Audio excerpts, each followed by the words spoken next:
Having Derek White, Drew Holiday, and Kristaps Porzingis should be enough next to Jason Tatum and Jaylen Brown. But something the Celtics don't get enough credit for is the development of Payton Pritchard. It really just puts them over the top, and they're already over the top. He'd probably start on every other team in the NBA, not gonna lie. And I mean, off the bench, he's playing so well that he's basically getting starter minutes, 28 minutes per game, averaging 15.3 points per game while shooting 42% from three on 8.7 attempts per game.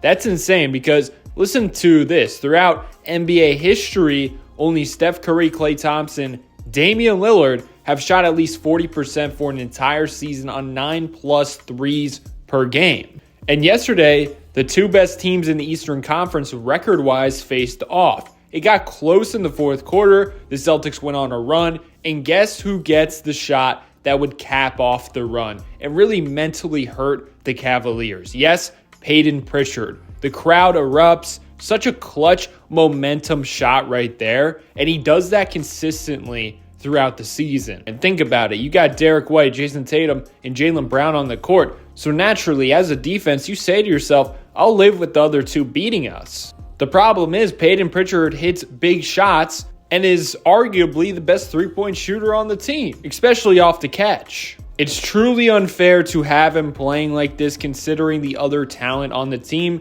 because he just, quite frankly, gets forgotten about. And then look at this, 88-84 in the fourth quarter, key possession. He catches at the logo with 5 seconds on the shot clock. The Hornets played near perfect defense, except they didn't take into account Payton Pritchard can create his own shot if called upon. Pump fake into the quick between the legs. Defender swipes and misses on the crossover. Couple dribbles, he creates contact. The defender is still glued onto him. And at this moment, you say Pritchard is done for. Well, he just fades away. One-footed shot like he's Porzingis. And he gets rid of it just in time. Nothing but net. And listen to the disbelief from the Hornets broadcast booth.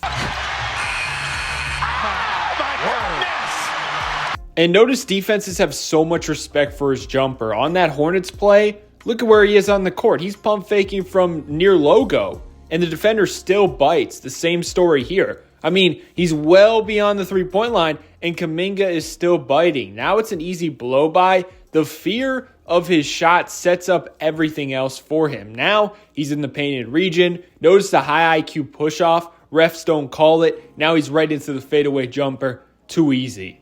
He's so crafty, it allows him to get shots off despite being so small. Going up against Cam Johnson, wicked crossover, quick burst of speed, then he slows up, gets to a spot where you would think a 6'1" guard is screwed, but he pump fakes, Johnson reacts, then he steps through quickly, finishes through contact, and gets the and one.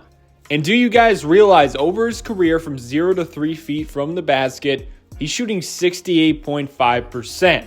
Last year from that distance, he shot 76%. And he's shooting that same percentage currently this season. That is just insane efficiency for his size. Obviously, he's not facing defenses that are going to crash on his drives, so most of his finishes are with an advantage off the gravity of the Celtics offense or over one defender. But still, he's seriously a threat from all three levels. And again, go back to the game yesterday. He's in the mid-range corner. The shot clock is running down, and he hits the fadeaway jumper while contested by Sam Merrill. He's just a consistent, tough shot maker.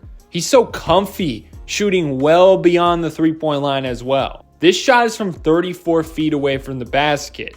And this is exactly why he's the go-to guy for Joe Mazzulla at the end of quarters. We saw that twice last year in the NBA Finals. He's the best trick shotter in the NBA currently. Even when he misses these types of shots, it's still impressive because he gets close pretty much every single time. And here's his head coach, Joe Mazzulla, talking about him via Jeffrey Arnold from Oregon Live. I mean, it's funny to say this, but he's actually a really good three-level scorer. He can shoot threes, he can shoot pull-up twos, and he can create just enough space to get layups off. So he's a three-level scorer, but really, it's all the stuff. His ball pressure changes the game for us, so he's just really good. Well-rounded basketball player, competitive, nasty.